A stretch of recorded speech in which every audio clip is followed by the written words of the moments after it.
Ազգային ժողովի մեծարգո նախագահ, նախագահի հարգելի տեղակալներ, հարգելի պատգամավորներ, կառավարության հարգելի անդամներ, շնորհակալ եմ բոլոր նրանց, ովքեր մասնակցեցին քննարկմանը, հարցեր տվեցին, հարցադրումներ արեցին, բայց հայտնի հանգամանքների բերումով տենց քննարկումը մի տեսակ կիսած ստացվեց, եւ ես ուզում եմ ընդունել իմ մեղքը, ըստ ամենայնի տարիքը իրենը ասում է, եւ ես լրացուցիչ իմ կոմունիկացիոն հմտությունների վրա աշխատելու անհրաժեշտություն ունեմ, որովհետեւ ես երեք ընդամենը ուզում էի ասել, որ հաշվի առնելով, խնդրում եմ ես մեկը բաշխեք, էլի, ընդամենը ուզում էի ասել, որ հաշվի առնելով անդիմության զգայունությունները, չեմ ասում Կտրիչ Ներսիսյան, ասցես բաշխեք, էդ էլ մարդը ասեց, ես մեկը բաշխեք, այսինքն ոչ թե ասում եմ, այլ չեմ ասում, ես մարդիկ թողեցին նեղացան, բայց ես իրան չեմ մեղադրում, ես ըստ ամենայնի իմ միտքը լավ չձևակերպեցի, այսօր անկեղծ ասեմ, այ Ռուբեն Ռուբինյանը վկա, այսօր որոշել էի, որ եզրափակիչ խոսքում գալու եմ, ասելու եմ Գարեգին B, մեկ էլ ասի կարող է կպն սկսի, ասել եմ Ռուբեն։ Եվ վստահաբար կսկսեր։ Ուզում էի ասեի Գարեգին B կամ ուրիշ ավելի ձևակերպումներ, եւ ասեի հարգելի ընդդիմություն, որպես կարմիր գորգ, այս արտահայտությունը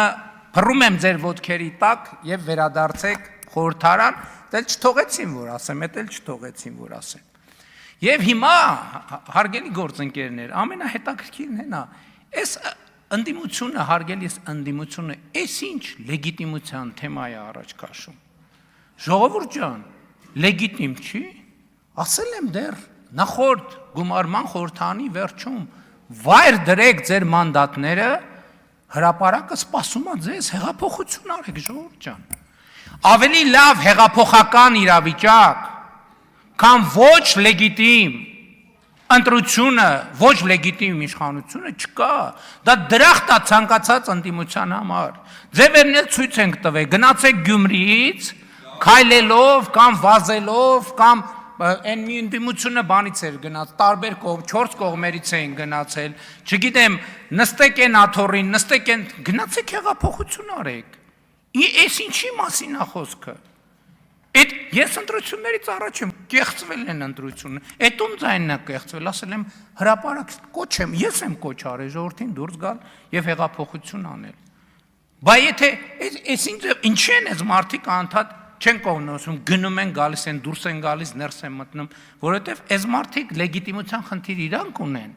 Իրանք այս դահլիճում տիրոջ կարգավիճակ չունեն, իրանք հասկանում են, որ տնվոր են, գործուղված ինչ որ մի միսիայի մասին ու գիտեք իրադարձությունները արագ են զարգանում, չի գալիս հանձնարարականը ինչ անել, չեն կողմնորոշվում, գնում են, գալիս են, գնում են, գալիս են։ Ես կարծում եմ, բայց սա իրանց խնդրեմը չի, սա մեր խնդրեմն է, սա Հայաստանի Հանրապետության խնդրեմն է, եւ ես կարծում եմ, որ այս ընտրությունը կամ մանդատները վայր դրեք եւ զբաղվեք հեղափոխությամբ կամ եկել եք, նստեք, աշխատեք, ամեն բառի վրա նեղանալ գնալը, չեմ կարծում, թե ուժեղության նշանը։ Այստեղ, իհարկե,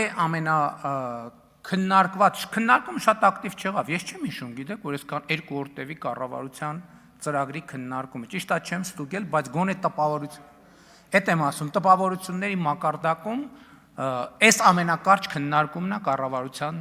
ծրագրի այս 4-րդ ծրագիրն է, որ այո, 4-րդ ծրագիրն է, որ մենք քննարկում ենք, բայց քննարկվող հարցերի մեջ էլի հայաստանյան ծառայելական Սուրբ եկեղեցու հետ կապված հարցերը որոշակի դերակատարում ունեին, ընդդիմության ներկայացուցիչը ասում է, ձեր իդեալը բանի, հոգևորականի, Նավասարդ Կճոյանն է, եւ դուք ուզում եք նրա միջոցով։ Ես ձեզ ուզում եմ ուղիղ ասել, եթե Գարեգին B-ն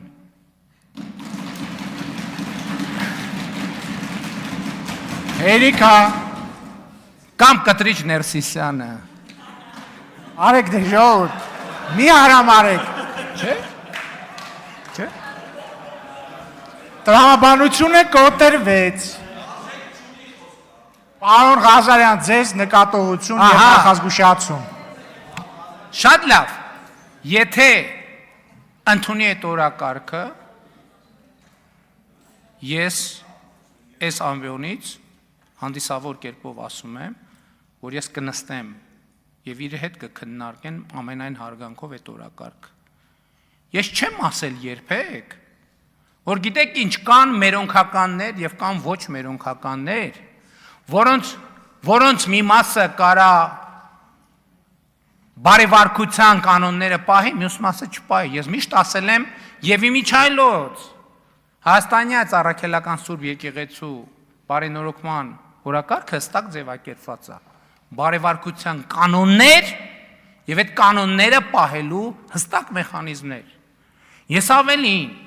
աշխատանքային մակարդակով ասել եմ, որ ես այո, կարծում եմ, որ նաեւ պետությունը կարող է ելքի որոշակի ճանապարհ ապահովել նման բոլոր հոգևորականների համար։ Բայց խոսքը այո մեր ազգային արժեքների պահպանության մասին է, որովհետև մեր ազգային արժեքները դեֆորմացված են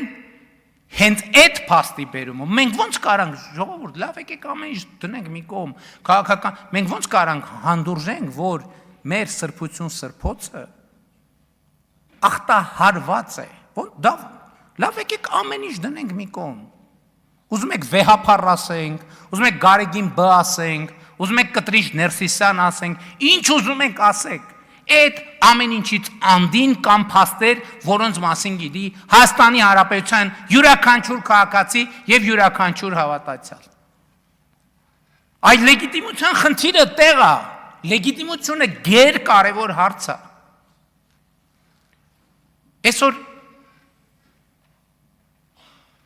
դուք ընդդիմության ներկայացուցիչ ասում է Հայաստանի քաղաքացիների 97%-ը հավատում է այդ եկեղեցուն։ Իհարկե հավատում է, խնդրեմը տեղ է,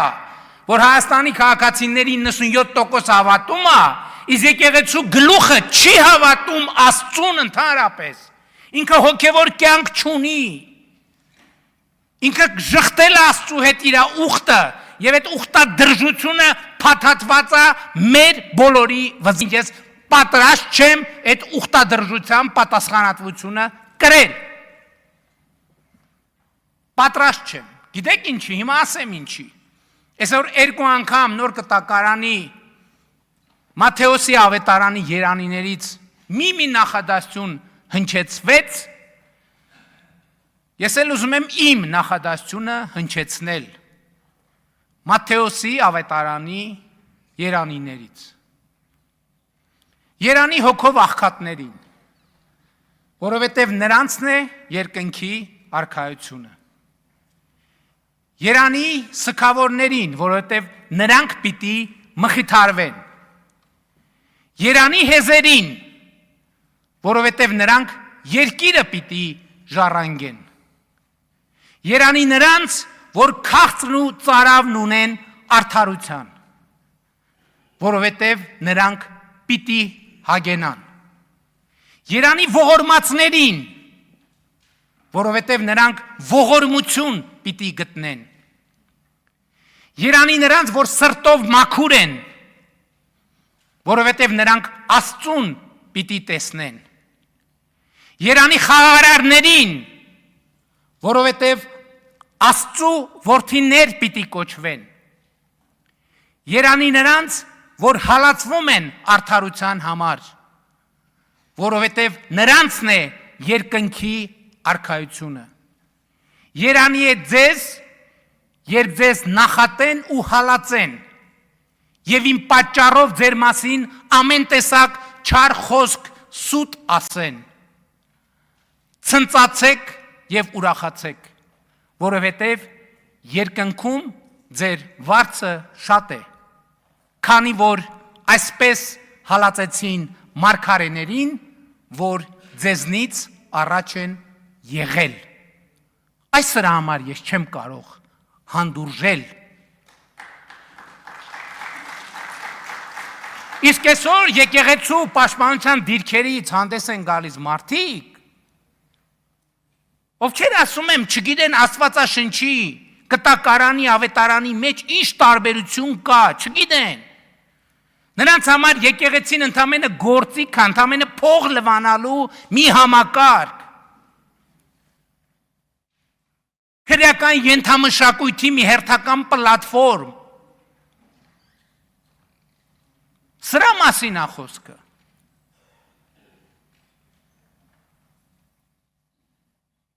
Եվ էլի ասում եմ, Հայաստանյաց առաքելական Սուրբ եկեղեցու պատարագի կանոնական տեքստում 40-ից ավել անգամ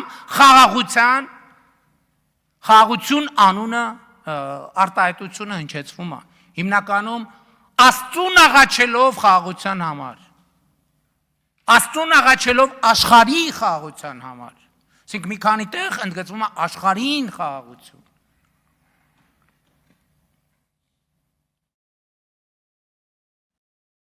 Կտրիչ Ներսիսյանը կամ Գարեգին Բ-ն պատերազմի կուսակցության ներկայացուցիչը։ Ինչի համար է պատերազմի կուսակցության ներկայացուցիչ։ Այս ինչ որ այստեղ խոսվեց հավատարմությունա կոնֆլիկտին,